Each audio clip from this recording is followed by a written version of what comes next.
All right, guys. What up, Matt? How are you, man? Very well, Elliot. Thanks for having me on the show.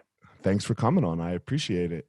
Yeah. Um, Man, you've done so much, and you've so much in like so many different physical endeavors, right? Like a lot of physical endeavors and business endeavors. Um, it's kind of cool, it's kind of cool. So um, actually my first connection with you, and you don't even know it, was you guys were when you were with Verve, um, up in kind of North Denver a little bit, you Yeah, the know, Rhino area. the Rhino area. Yeah. We were looking at the space next door to purchase that space from somebody, Oh. and we couldn't because of you, because Oh, I guess shoot. somehow in your contract with the rest of the building tenants, another fitness space could not go in that building whatsoever. That is what we negotiated. Smart. Yes, yes, yes. You would have put us out of business. I don't know about that, but two different businesses, but definitely smart, right? Yeah. Um, but we thought the space was perfect. I didn't like you at first. Dude, I mean, where can you get, $6,800 or 1,600 square feet for $5,000 a month? I mean, go to Rhino now, and that's now like 15 to 17,000 a month. Yeah, no, It's crazy. it's crazy. It's crazy because it was such a good deal, Yep. It was such a good deal. How did you move into this? Like where did this whole CrossFit thing start, and then entrepreneurship, and like where did it get started for you in your life? Well, you know, I was introduced to CrossFit. I swam my whole life. I played water polo in college. So athletics was always kind of like a big part of my life. I Where'd you go loved to college? I went to Western Illinois University. Okay. I loved, I have always loved movement. And I think it's partially because I have a lot of extra energy. And the one thing that kind of calmed me down and I was able to study is any day that I exercise was going to be a better day. Whereas if I'm sitting there with my nose in a book, I could turn the page 5 times and retain 0. I'm sure that a lot of people can identify with that. But when I got done with my college stuff, I worked in the IT field for a bunch of years and just recognized that wasn't me and pursued the firefighting career. And right there is where I was introduced to CrossFit because anytime I put on my bunker gear, my SCBA, was tasked with like dragging a dummy or carrying tools and a hose line, my respiratory rate, my heart rate just got out of control. And somebody had mentioned you should check out CrossFit. It's kind of meant for firefighters, police, military. And that was kind of my introduction. And, I started following CrossFit.com back in 2007, like January 2007. And the rest is kind of history.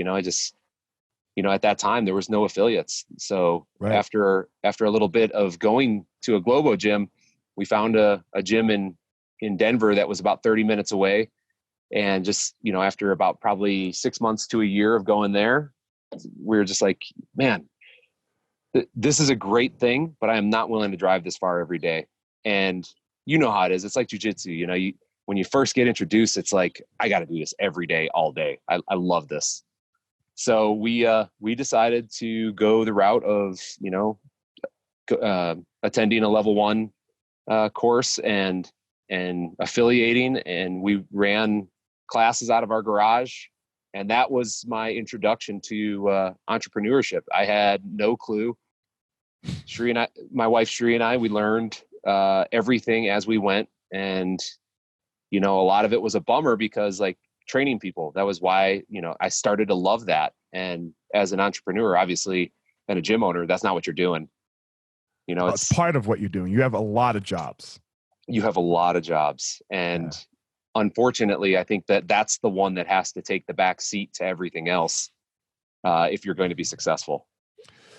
Yes. Right. Yes. Because the lights have to stay on, and then when you go down that rabbit hole, is somebody teaching as well as you're teaching, right? Oh, they never are. Is somebody training the clients like you want the members trained, and that is in our space, I'd call it boutique fitness, right? In the boutique fitness space, that's the hardest part, right? Because they're not at a Globo gym where they're paying $25 a month and they don't care that it hits the ding on their credit card. Right. Yeah. So we struggled with the same stuff. And, I think the way that luckily Sheree is, my wife Sheree is awesome. And she took on a lot of the tasks that she could recognize that I'm just not good at. And you probably identify with this as well. I'm an idea guy. I can create, I come up with great ideas. Or at least I think they're great ideas. That's all that matters. I can run with them. I can develop a plan for implementation, but actually seeing the follow through, that's not my strong suit. And luckily, at the time when we were running Verve, we had a lot of great trainers that were willing to take on tasks for extra pay and all that stuff. And that's what got that gym to where it was the heart and soul of the trainers, and always trying to improvise and improve what it is we were offering. And I never wanted to take a back seat to, hey, what we have is good enough. I always wanted to try to make it better and better and better, because I approached it from the lens of being a participant in the program. What do I want? And that's how we made the decisions, is like, should we buy this fancy equipment? I don't know, maybe only 10% of the people that come here are going to use it. Should we send our trainers to these courses? Yeah, again, it's not the best bang for the buck. Whereas if you buy 5 more barbells or a better, high ring muscle up system, that might work better. So that's kind of where we approached everything from, and it really worked out pretty well. Yeah, it's you guys were, do you still own a piece, or you sold completely? No, in 2014 we sold it completely to Right. Eric Clancy and Courtney Shepard, and they're still running it, and obviously they've got some hard times ahead with you guys know this. It's just It's tough for gyms right now, man. Yeah, it's interesting. It's interesting, and you're seeing you're seeing what gyms were like created culture right now, right? Because if you created culture, then you're probably going to be okay, right? Like, Yep. because your members, it's not a gym, right? It's not a gym. Like, people have to come, and what we're seeing is people just want to come and hang out sometimes. Yeah. So even if they can't touch each other and work out and all of that stuff, so that's the big thing, where if you just did the thing that the gym says it is, whether it be CrossFit or Pilates or whatever it is, you're really going to struggle, like really struggle right now. So, but the good news is on the back end of that, and this is good news for some, bad news for others, but I sense that, the gyms that were struggling are probably not going to make it. So right. I think that's a good thing, in my opinion. And I'm sorry to say that for the people that are running facilities that are not going to make it. But they're not making it for a reason. Right. You know what I'm saying? They probably weren't the cream of the crop. They're not doing their best. Maybe they're overextended with what they bit off more than they can chew. And I think gyms like yours, gyms like Verve, are going to thrive in the long run because of that. It sucks to say, right? But it's like, do we really need to like walk onto Pearl Street in Boulder and have 30 restaurants to choose from?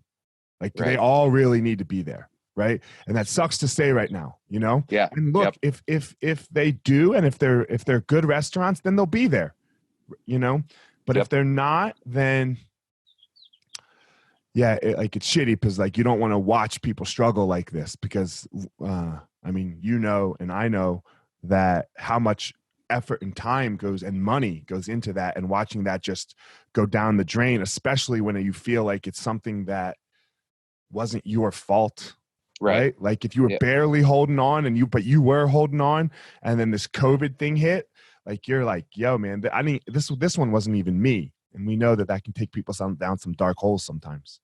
Yeah. And it's unfortunate, but I think there is light at the end of the tunnel. And, hopefully, those people, like, if they were good trainers that own these other gyms, these smaller gyms, they're going to have jobs. Their talent is going to be recognized, and they can probably kind of maybe shrug off some of the weight that's on their shoulders and be like, you know what, this is probably a good thing for me too, because I can make just as much being a trainer at one of these more established gyms. And I get to train. I don't have to worry about saving money for taxes. I don't have to worry about payroll. I don't have to worry about triple nets, you know? Yeah, man. I can remember when I bought into the Easton businesses, like when a mall was small, like when it was just smaller, you know? Yeah. And like we were talking about triple net, and I was like, what the fuck is triple net? What the fuck is this NNN thing? Like, what, you know? Yeah. So, yeah, it's a lot to learn, and it's a lot to handle. And a lot of people just aren't aware of it, you know? People just aren't aware of it. And it's sad because they jump in without someone that's done it before. Yeah. Right? And for us, that was such a huge thing, is we've always had people that had done it before, so that we could talk to them and be like, yo, this is what you're not thinking about. Right. You know? How was that for CrossFit in the beginning? Because it's a nightmare. Because there wasn't really any, right? Yeah. So when we opened up the gym in 2008, like I said, we were running little group classes right out of my garage. And when we realized that was too small of a space, then we started driving to Commons Park off of Little Raven in Denver. And we started packing that, and then we started getting in trouble with the police. So that was our indication that we were doing well enough that it was time to lease a space. And there's just so many logistics going into that stuff. I think at the time we had zero support from anybody. And this is not the fault of CrossFit. That's actually kind of the beauty of CrossFit. And I'm sure the same is true for jiu-jitsu. It's just, or not even jiu-jitsu, mixed martial arts, is you can do things however the hell you want to. You can run your classes however the hell you want to. And again, the cream is going to rise to the top. But at the same time, man, it would have been great to have a mentor and just be like, dude, show me what I'm doing wrong. Come in for 48 hours, come look at what I'm doing, and just tell me what to fix. What can I do better? Right. And so the only place where I'll slightly bite back on you with the cream rising to the top part is, and because I know it goes this way in jiu-jitsu too, is sometimes you turn people off along the way, right? Like, so you have a gym, right? There's a jiu-jitsu school right down the street. Some dudes that just shouldn't have a jiu-jitsu school. Like, they come in, they let people train right away on the first day. You know, in CrossFit, you have somebody, we don't scale. Here's the RX. Come on, push harder, faster. You know what I mean? People get hurt, and now they get a bad taste in their mouth. They get not even a bad taste. Sometimes people really get hurt. Yeah. Right. People can really, really get hurt. And a bad taste. Like, the bad taste sucks for us because, it's like, oh, you do that jiu-jitsu shit. But I think it sucks even more for someone that like hurts their back. And now they have this back problem for the rest of their life in both of our sports. Yeah, we've both heard stories like that. I was just going to say the same thing. It's unfortunate. It does happen. But again, it's like going to restaurants, sometimes, somebody thinks they has, a loved one that cares for they like their cooking and think it's a great idea to open up a restaurant. Then the whole world is like, you suck at this. They get a bad taste in their mouth for whatever the food is, but whatever. So, I mean, right.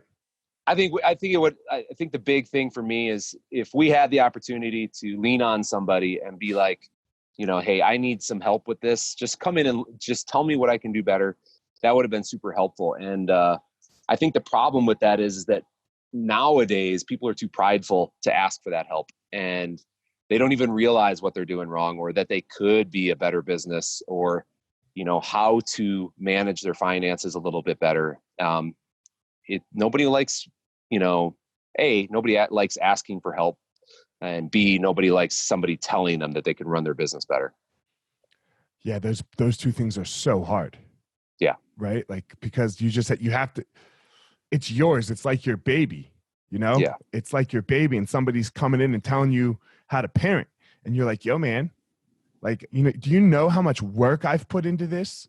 Yeah. And you have to like take that ego that is like yours and like just shift it, right? Right. Like, you know, and that can be so hard because it's so personal sometimes. Yeah, it's But feedback, and right. if you don't receive feedback regularly in some way, shape, or form, it's always a sour taste in your mouth until you become accustomed to, you know, hey, this is part of the process of self-improvement, is understanding where I'm weak, where I'm strong, and addressing the weaknesses. And that's what the bar and the mat does so well, right? Like, you know, Yeah. if we're going to look at both CrossFit and jiu-jitsu, like, and combine them there, right? Like, that's what exercise, intense exercise, and grappling, you know, like fighting, they do it so well because you get feedback where it's Yep. like, nope, you know, I was shooting for 50 reps and I got 40. Why? And that person just choked me out for the 10th time in a row doing the same fucking thing. Why? You know, Yep. and we get these things. And I don't know how you feel about it personally, but I feel personally about it like I don't care what your Fran score is. Yeah. Right. And I don't care how good you are on the mat. What are you doing with the information? Can you take that information and can you move it to your life? Right? Yep. Can you really learn how to do what we were talking about a second ago, which is take feedback? Well, I mean, you and I don't know. How old are you? I'm about to be 40 in a month. Okay. Yeah. I mean, that's the thing. I'm 42, and it's just, Yeah. I think you turn a corner where it's just like that stuff matter. You start to understand what you just said more. Mm-hmm. And I think prior to that, you just so prideful that like, I'm doing this right. Don't tell me how to do Right. it. I know I'm doing it right. And then at a certain point, you're like, smarter, not harder. Right. Yes. Yeah. You get old. I know for me on the mat, do you know what inverting is? Like how you can like flip upside down a little bit to stop somebody from passing your guard. Yeah. I have one of them. Like where like the kids can just invert and invert and invert. I have one. My rule is one inversion. I can invert one time. If the person deals with it, they get to pass. And I'll just escape side control, you know? Yep. You were also, I mean, when did the CrossFit thing turn competitive for you? Like when were you like, yo, I'm gonna get this? Yeah, you know what's funny about that was back in the day, it was like, you know, the CrossFit Games have this allure of this, you know, this fitness competition that's unattainable now. And my first CrossFit Games was 2008, and it was literally, I think it was pay $165 and you know, sign a waiver, and that was it. Yeah. So that was in 2008, and we used the CrossFit Games in Aromas as a vacation to the Central California area Okay. to really just kind of do something we like and then hang out and surf. That's so funny because Yeah. jiu-jitsu's the same fucking way, right? like there was no barrier of entry for doing the world championships. You just signed up, right? Yep. You just signed up, paid your fee, and then there it was. And now there's a barrier, you know? Yeah. There's a barrier to all the high level competitions in jiu-jitsu. Yep. And it's funny because like, you know, I'm sometimes embarrassed to say that I've gone to 6 CrossFit Games because literally the first one was just pay and go. And then the second one wasn't much different. So, but you know, it's definitely a legitimate sport now. And yeah, I got to a point in 2013 where I just saw the competition increasing in fitness and capacity. I was, I think, like 35 at the time. And I was just like, you know what? I can see the writing on the wall. I'm going to keep trying. But definitely my heart was not in it like it was. And it was more, I was becoming more of a spectator in the main competition. I was still able to make it, but it was just like, I was just kind of, I was there to be there. And that was good enough for me. Bro, I know exactly what you're talking about. Like I just did this year. Or last year actually, it was ADCC. It was the only thing in my career that I hadn't accomplished, you know, as far as like qualifying for. Like I'd done everything else. I had won a bunch of it, and I just never made it to this one thing. Like I always got second, and only the first place person went, you know? And then last year I got the invite, and I was like, oh, fuck yeah. And it was cool just to do it, right? I'm almost 40 years old. I'm like, hell yeah. And like, you know, I lost, don't care. Like, it's great to be there though. I mean, it's like all those, that's now like how Sheree and I live our lives, is like, we never say no to an opportunity that's interesting. And the Titan Games are an example of that. Like, Yeah. I applied for that a year ago, and I was really into it at the time. I was into the idea, but when they contacted me, I was like, I don't know if I still really. I got the firefighting stuff going on. I'm working really hard at that stuff, and then I looked at Sheree, and she's like, "You never say no to an opportunity." I was like, "All right, yeah, I'll do it." Come on, homie. You got to go hang out with The Rock, right? Yeah, You got to do it just for that. The dude's the man. He is. What was that? What was the Titan Games like? It was cool. I think initially it was really, I was shell shocked a little bit because all the Hollywood stuff Right. was not prepared for that, because the only experience I had with any sort of competition was that style of competition on that that scale was the CrossFit competitions. So I was expecting like less cameras, less all that stuff initially, like at the combine, and then like more cutthroat competition. But dude, when you get there, everybody loves each other. There's such good people and such great personalities and such awesome stories that everybody has, that it's like, I can see this. This is not really about the competition. It's about getting an opportunity to showcase where you've come from and maybe inspire people along the way. And that was pretty neat. And then once I initially was an alternate up until a few days before they flew us out, and they flew me out, and then you see the scale of all these events, and it was awesome. Yeah. So that was really cool. Like every one of the events was just, you don't get to ever experience anything like that in life. So I just soaked it all in, and it was just nonstop fun. Nice. It's, man, first of all, I love The Rock, and the show's cool because it's what you said. You get to hear all these inspiring stories.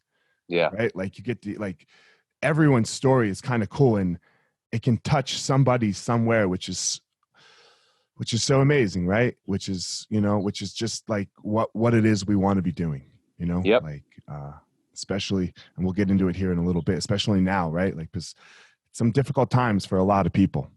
Yeah, and that's why they released it so early. So that was supposed to be out this fall after the Olympics. Okay. But with the cancellation of all sports, and the uncertainty of people having jobs, and if they're going to make their mortgage, and are they going to be able to pay for their cars and all that stuff, sports has always been kind of the thing that people kind of fell back on to feel inspired and to change their moods, and there's nothing available. So they really pushed hard to release this thing in the springtime, so that people have something to inspire them, something to watch that's fun and fires them up.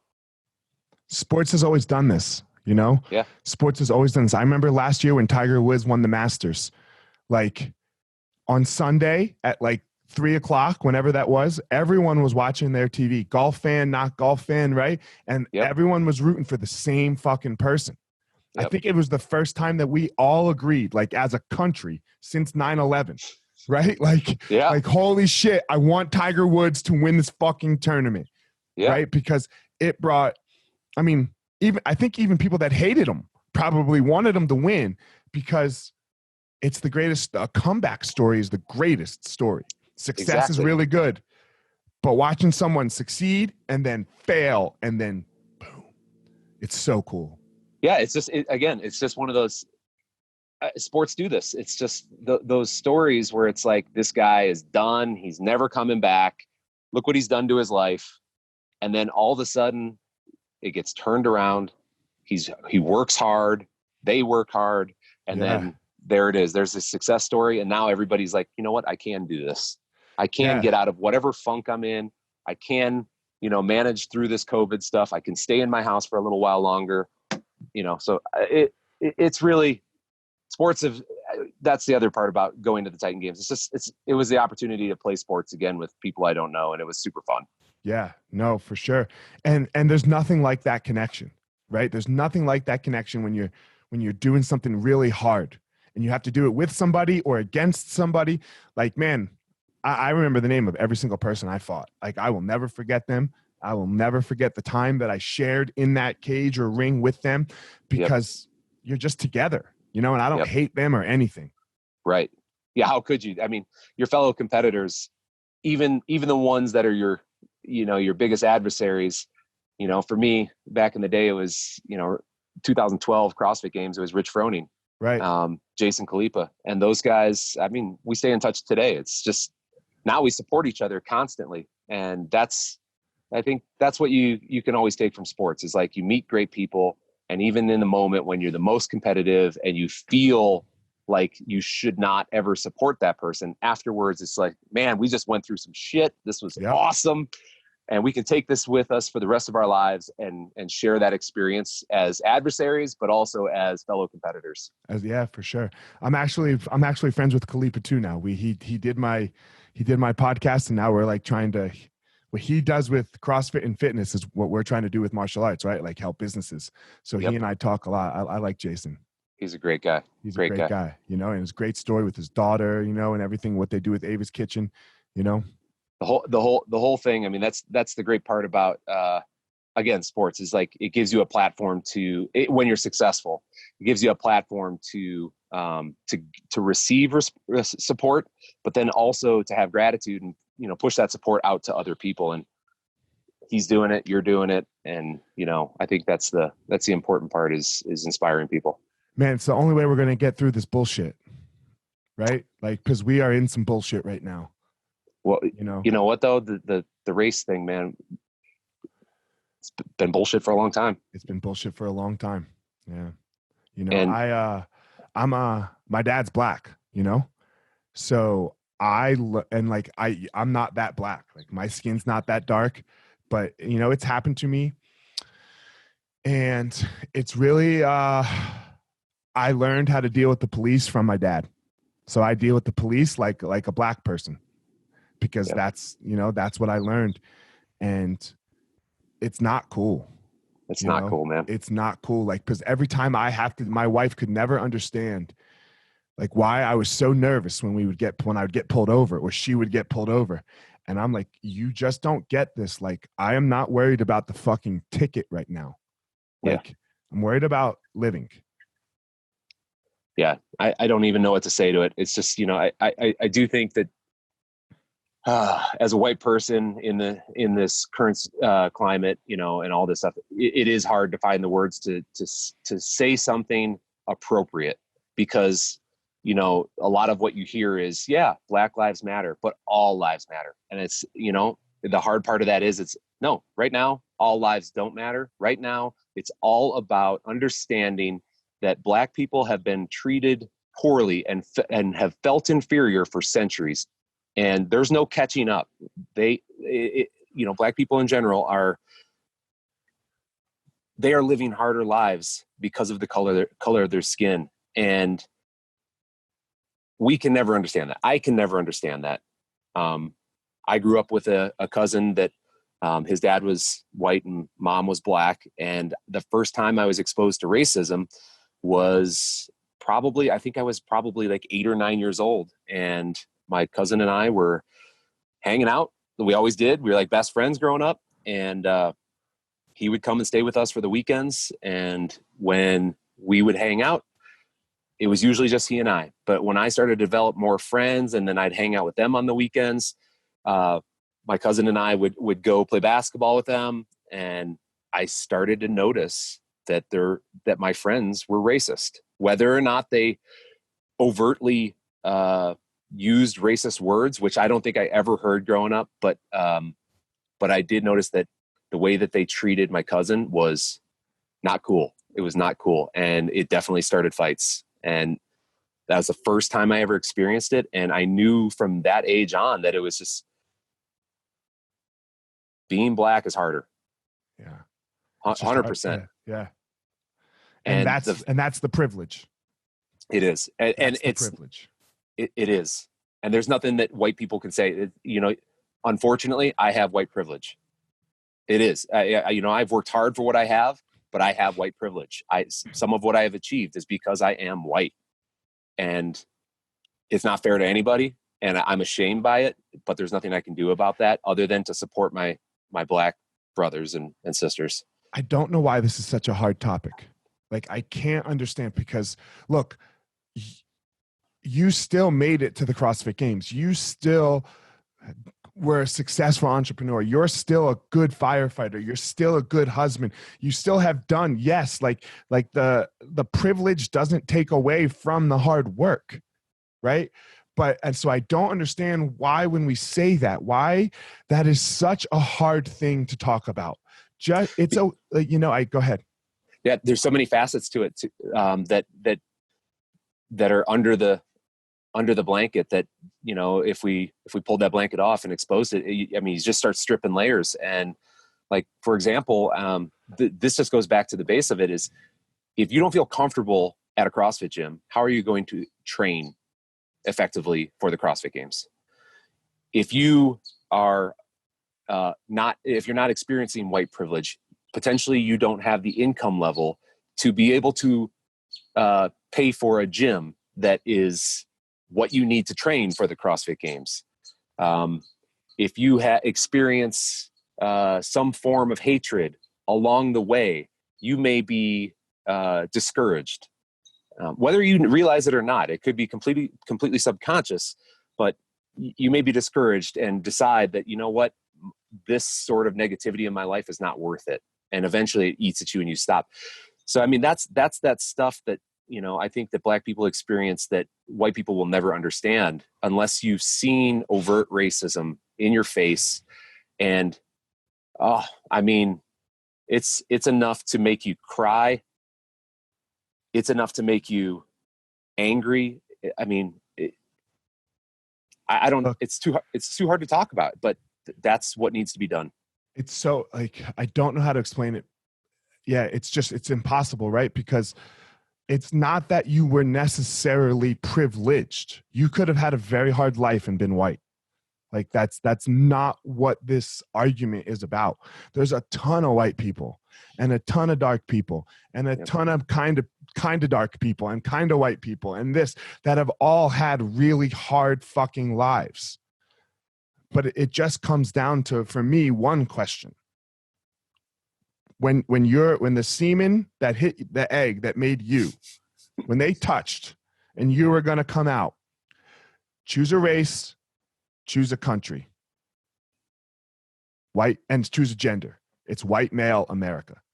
Yeah. It's the number one, because it's the number one indicator of success, right? It's the number one thing that will give you the best opportunity to be successful.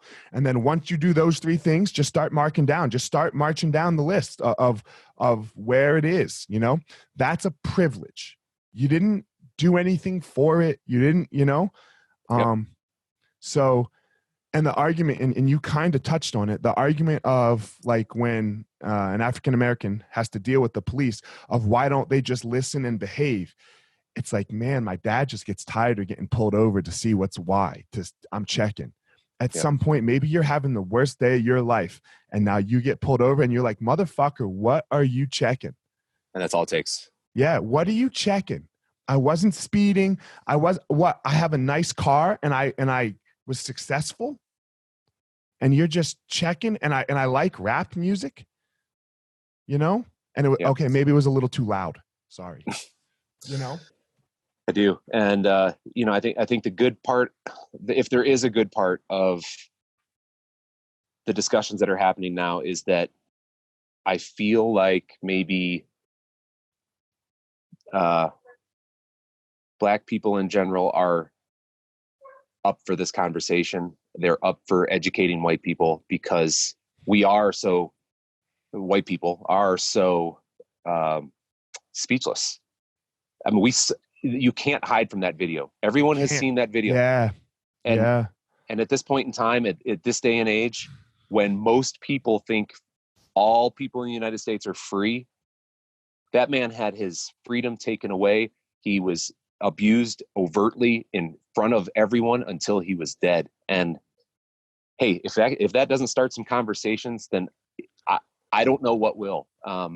And I think that the cool part is I've seen a lot of great talks on Twitter and on, not so much on Instagram, but definitely on Twitter, where people are creating videos and they're saying, hey, this is how I feel right now.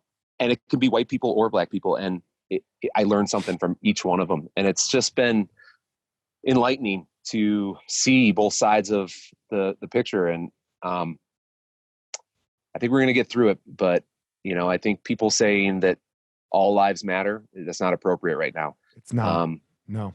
People saying that looting and rioting is not the right response. I don't know if that's even the right idea. I'm trying to understand that as well, because here's the thing. I personally believe that looting and rioting is just a form of trying to feel equal, So a lot of people aren't privileged to have the things that they want. And this is an opportunity for them to have those things that they see in all the images in commercials and in social media. And they want to be a part of that. They want to have that in their lives. But because of all the obstacles in their way, the only way for them to get it is wait for an opportunity. And unfortunately, that's what's happening. And then the rioting, unfortunately, my big issue is rioting, it makes a statement. It's the voice of the unheard. It's like Martin Luther King said, it's the voice of the unheard. Yep. It totally is. The unfortunate part of that, though, is it happens in the same streets where the people who are dealt the wrong hand, where they live. And if if those riots occurred in the suburban neighborhoods of Denver, holy shit. You want to talk about seeing different reactions than what we're seeing right now? Even if there was just peaceful protest marches through the streets of name your suburb, you're going to see a very, very different response than what you're seeing in the streets of Denver. Yeah, I guess the only thing I don't like about the looting and the rioting is depending on who's doing it. It's all white people. It's all white ridiculous. People. Yeah, it's fucking, yeah.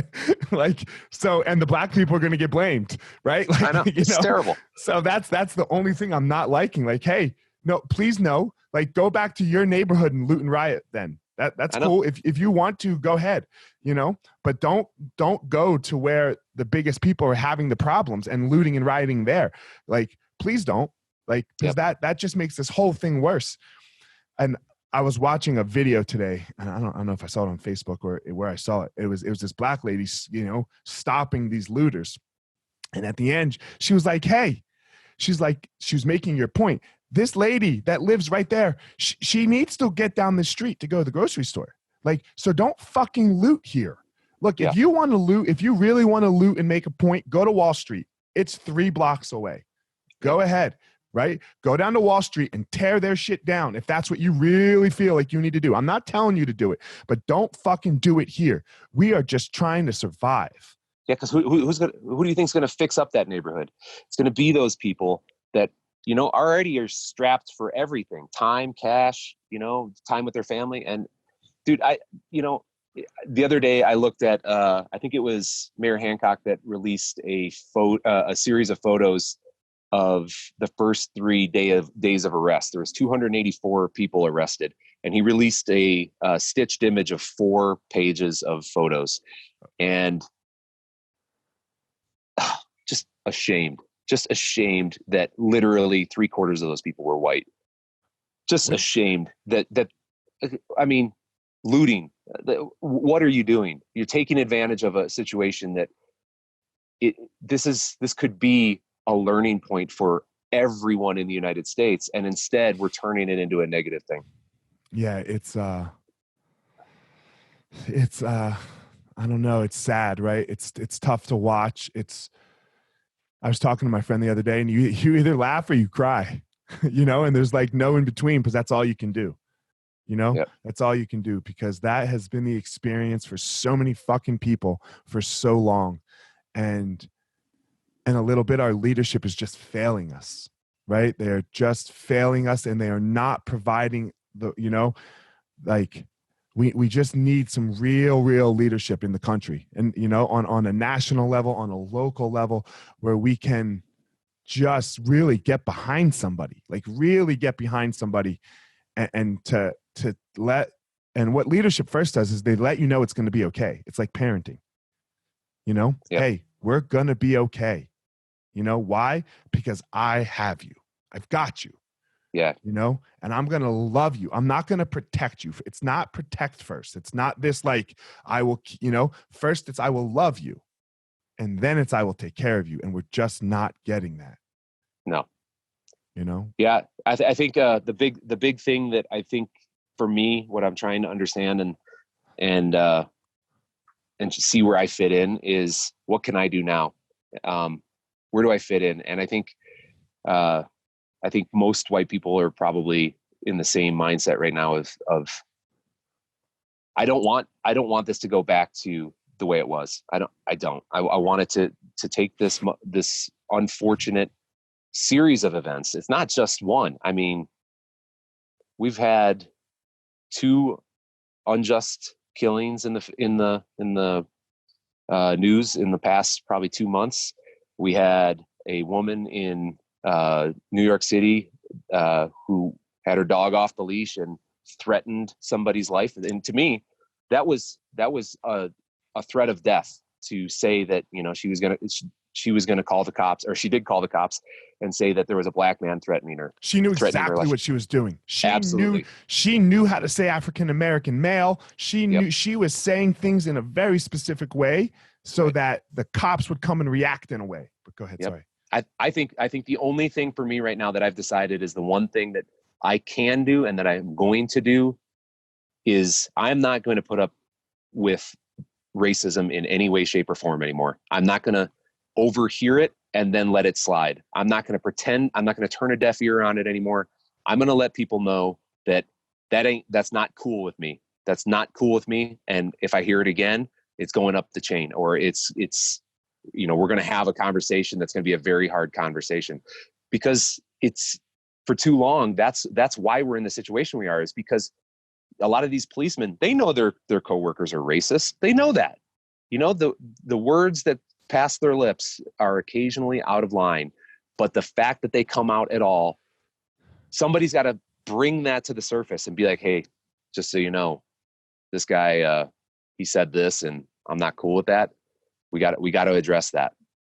We have to, we have to. And we can't turn the blind eye anymore. Silence is not good enough. Like being you not being that is no longer good enough. Right? Like we have to start bringing it to the forefront. We have to start letting our superiors know, letting the world know. Because look, Chris Rock said it best. And I know he said it as a joke, but the people that are hired to protect and serve, the police, they can't have bad apples. They can't. No. They can't have it. And being a first responder, it shocks me that through the extensive interview process to land these somewhat coveted jobs in police and in fire, that stuff slips through the cracks. It shocks me. It absolutely shocks me, because not only do we have to take a written test, not only do we have to take a psychological exam, we have to do a series of interviews. And at some point, the real you has to come out of there at some point, or we've got a problem with the system of how we question people. Yeah. It's, and look, you're doing it, man. Everyone sees the videos of you and Cherie and a neighbor working out in the driveway all the time. You're a high level athlete, a high level, very successful athlete.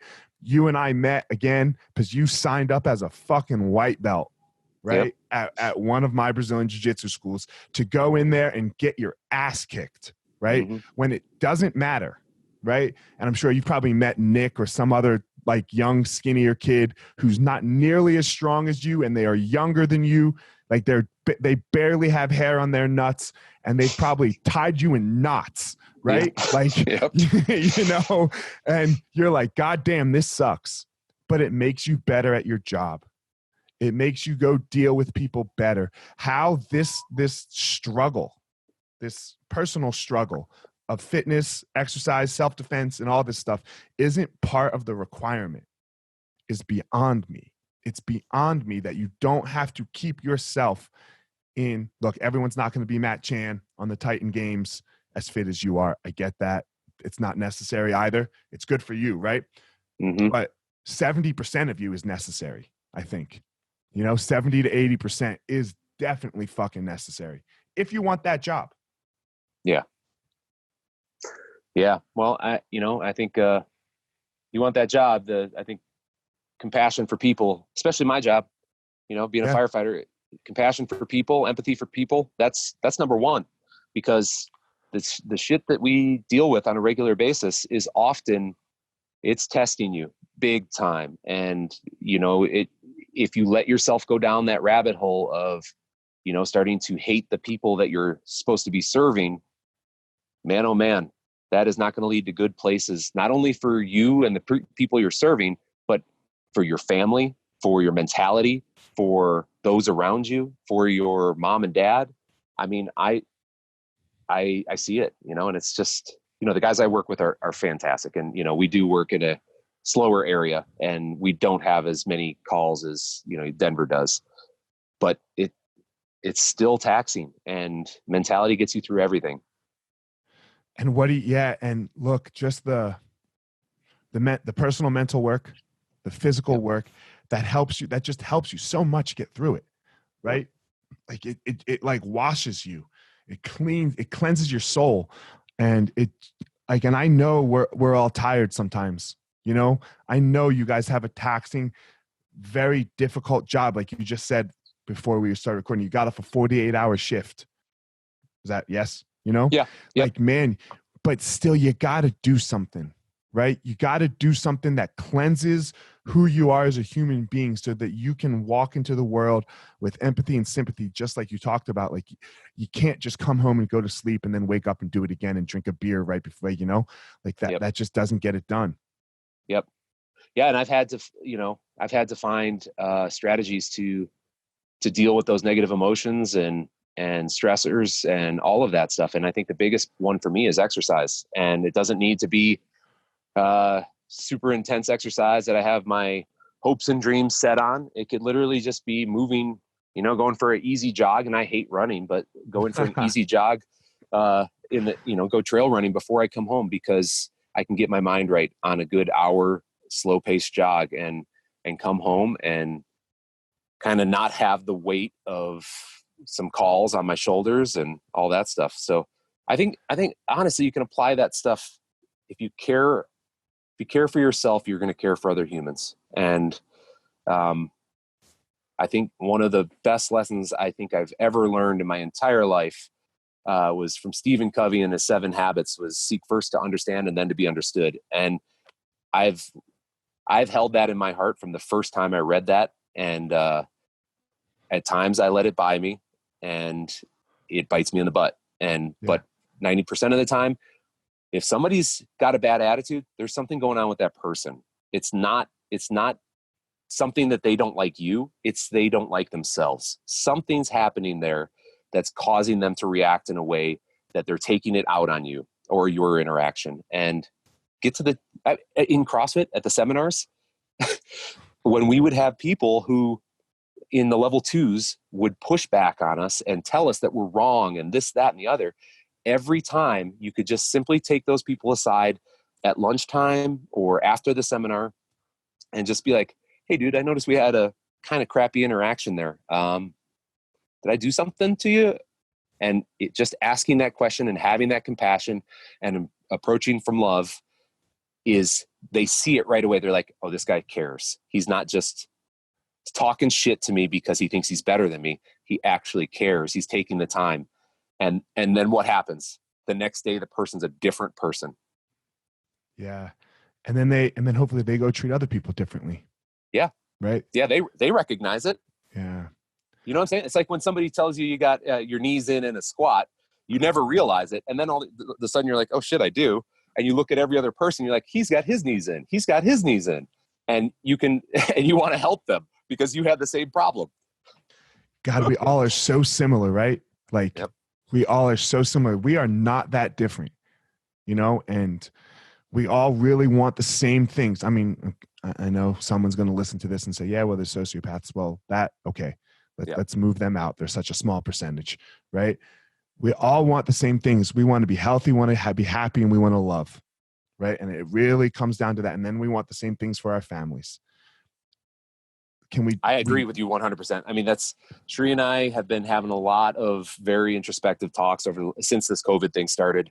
And she is amazing. She sees through bullshit like no other person I've ever met in my entire life. And one of the things that she says always is that it comes down to love. It comes down to wanting love, wanting to receive love. And then you realize the next step of that is giving love, because it's like gratitude. When you give, oh my gosh, you don't even need to take anything, but you receive love back. And it's just uplifting. It feels terrific. And all of a sudden material things in life don't matter. It's just that sending of love and receiving of gratitude. And it's just the best. It's just amazing, right? It's just amazing. Like, and for everyone listening right now, I don't know what your advice is, Matt, but for me, when I really struggle, because I can go down a deep, dark hole of anxiety, I just go try to help somebody else. Like I forget about myself for a minute. I go, stop, Elliot, stop. I have to grit my teeth and say, no. Who are you going to go help? Right? Who are you going to go show love to? And then it kind of breaks my cycle and gets me out, you know, of it's just, and then, but I know in turn that's fixing me, right? That's going to fix me. And then it will calm down and I'll take a breath. Yep. So, yeah, I think there's a lot of strategies out there, and that, you know, I think that everybody's got to find the right one for them. It's, it's a prayer for some people. It's, meditation for others. It's journaling for others, but you got to find the one that clicks with you. For me, right now it's journaling. And, I'm every morning, first thing I do is I journal. It's nothing crazy. It's less than 4 sentences a lot of times, but yep. I read a passage, I write my reaction to it, and I try to apply that reaction to whatever I read throughout the rest of the day. And it really, really has changed who I am, or who I've let myself be for a long time. Right. Were you different? I guess, were you different before? I was angry, dude. I was angry. I didn't want to see other people succeed.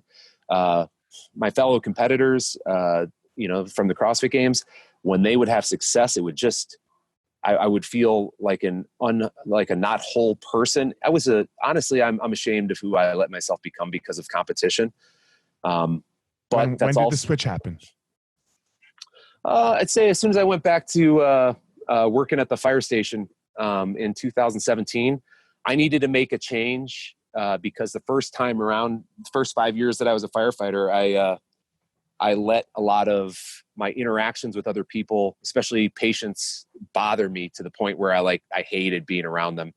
And I knew that if I was going to make firefighting a long-term career, I needed to have strategies to improve my mindset. And one of them was the idea of serving. And really, I wanted to take that to the next level and really appreciate every opportunity I had to be a part of a stranger's life and leave that interaction be a very positive interaction so that I could serve them better. All right. I don't edit anything. Okay. Yeah. But I'll edit this out at the end of this if you want me to. Okay. The first time I met you, I didn't like you. I didn't like you at all. I don't know if you even remember meeting me. It was in Whole Foods in Boulder. Oh. And you weren't very nice to me. You were what you were describing. You know? And I might have been there too. I don't know, but we both might have been there, but I for sure didn't like you. And I remember going back, I had a CrossFit gym, we owned CrossFit gyms like in the Denver school and in the Boulder school. And I remember I was getting something real quick and then going back to the gym, to the school, you know, and my CrossFit instructor, Park, was there, you know. I was like, man, I just met Matt Chan. He's a dick, you know. Yep. And that was just my thought, you know. That was how I thought of you. And then I met you. Then we met again, you know. You would come to Denver. I think it was like a year ago, probably six. I don't know when it was. And I just got such a different vibe. I was like, oh man, that was really nice. Like I almost didn't want to go say hi to you, you know? Yeah, I'm sure I've had that. Here's the thing. I recognize that. I recognize that about myself. Like when I have those interactions with people, and I would hate myself for those interactions, because it's like, I don't know why I can't get along with people, and I don't know why. And in reality, it's because I'm so competitive that I wanted to be better than everybody. Yeah. And it was, you know, I wish I could take back those 5 years that, I was very self-absorbed and really just say sorry to everybody that I had a negative interaction with, but I can't. And all I can do now is just move forward and try to give every interaction I have the most I can. It's the Tiger Woods story, though. It's the Tiger Woods story on not such a grand scheme, right? Like, because I was the same way, man. Like I would scream how tough I was. So when I said I thought you were a dick, it's very possible I was a dick too, you know, because I would scream from competition, right? And from all of my personal weaknesses as through childhood and growing up and being half black and Jewish and all of this shit that, you know, I would scream how tough I was, when we all know we're not that tough. Right. You know, and then it crumbles at some point and you have to go. So it could have been both of us. Like, I wasn't trying to just put that on you, because it very well could have been like the perfect storm of, wow, that guy was a dick. And then you were like, yeah, that kid was a dick, you know, like, you know, like the whole thing. And well, dude, it comes down to, again, like you were just saying, it comes down to that, you know, I'm going to put it in the context of myself. I wasn't happy with myself at that time. Yeah. And to shoo people away from me, I put up this tough exterior that, you know, I was self-absorbed. I was thinking about myself. I was thinking that, you know, the things that were going on in my life weren't fair. I was always hurt, you know, all that stuff. And so instead of having genuine interactions with people, I put up this tough exterior that was, you know, just pushed people away. And that's what I think I wanted subconsciously, was to push people away from me in my life and just let me be, because I was unhappy. And, you know, I decided to make a positive change in my life. And I think every person can do that, but it takes a lot of work all the time. And it also takes some very honest conversations with yourself, where you're going to recognize that, holy shit, I treated this person like shit. Holy shit, the last time I saw this guy, I was a complete fucking jerk. Oh my God, I can't believe who I was. But you have to then be able to say, hey dude, I'm sorry. Right. And that's a tough step, but that's what needs to happen. That's what needs to happen all around us right now. And I'm not saying I'm the best at it, because I'm still working on it. Like you said, it's work, right? It's work. It's work. It's work. It's everyday work. I know for me, it's everyday work. I have to wake up and do it right away. I don't have time to skip it in the morning, you know? Like, it has to happen. It's so hard, but it's worth it. And it's also easy. Like you were saying, it could have been very easy for me now to say, well, you were a jerk at that time too, or this guy doesn't, you know, he and I just don't have the same personalities. Mm-hmm. That's not what it is. Let's be real. I was a fucking jerk. Me too.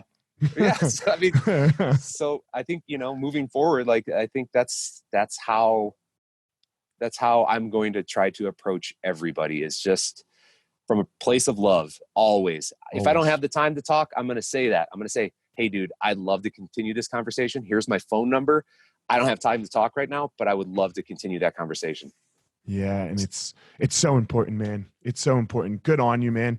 Like, good Thanks. on you for realizing that, and good on you for making the change, because look, you were already successful. You were already Matt Chan. You already sold Verve and were an entrepreneur and a firefighter and a CrossFit champion and all this shit, right? And you didn't have to do that, right? You could be famous and just be the fucking man, right? And just be the man, but you chose not to be. And that's a hard choice. So fuck yeah, man. Good on you. Yeah. Thanks for having me on the show, honestly. Yeah. And, you know, being okay with like, you know, trying to reconcile some of this stuff. I mean, it's helpful for me. Honestly, it's therapy, you know? I didn't even plan on it, man. Like this last part here, you know, I just liked you when I saw you at the school. And then like, I was like, oh man, he'd be a really good person to talk to. I mean, I thought that was just going to be bygones and, you know, but you kind of brought it up and it fit in so perfect that like, that's why I asked you what year you realized it. Cause I was like, cause I know when we met, you know, I know the year that we met, and I was like, man, he's just different. And he did something intentionally. You know, he did something intentionally to change that. And that is not fucking easy, you know? Yeah. It just goes to show that we can all change. So, I mean, it doesn't matter. It doesn't matter. And, you know, if you have like right now, like racism is a big talking point. And I think a lot of people are raised racist, you know, subconsciously, you know, whether they don't realize it, but they're exposed to subconscious or subtle racism all the time. And it becomes part of who they are and how they have interactions and stuff like that. But if you are able to recognize it, you are able to change it. And, you know, sometimes it feels like you're beating your head against the wall trying to change things. But again, like you said, it's hard work. It's practice. You're going to have slip ups. You're going to slip into your old ways, and hopefully it just doesn't cause you or other people any pain along the way. But recognizing our shortcomings is kind of like the first step, I feel like. For sure, man. 100%. Tell everyone where they can reach you, man, on Instagram, social media, all that stuff. Yeah. You guys ever want to reach out? Honestly, probably Instagram's the best way to do it. And my handle's @Matt1Chan. I've been using Twitter a little bit more lately, and I've used it for years and years. It's the same handle, @Matt1Chan. I'd love to start an interaction with you because I'm just starting to really get into it. I feel like you can have more genuine interactions on Twitter, and I really enjoy that now. Okay. Especially with this political climate. And then the last thing is, you know, I've got a business called Train for the Win, trainftw.com, where you can get some great garage gym programming, some competitive programming, or some gym programming. So there's a 4-week trial or 2-week trial for all of those that are free. So you can get a little taste of what we do. For sure, man. Cherie was my level 1 teacher, so tell her I said hi. I will. And man, I wish you guys the best. And man, super inspiring for me. Like I love all of my podcasts. You know, I really like it, but this one was touching. You know, especially there at the end that we got to like talk about that, and man, that was really great. And I appreciate you, and I appreciate you understanding, you know, where I was at, and you know, I think that's the step one is not only the one side of it changing, but also the other side of it understanding. That's a big part of it too, right? Yeah. Well, I had to change too, and I had to come at it with love as well, right? So, and that gave that opened up the space for us for this to happen. So, yeah, cool, man. Guys, as always, go out there, find your power. Matt has a unique power. I have a unique power. Don't try to be Matt. Don't try to be me.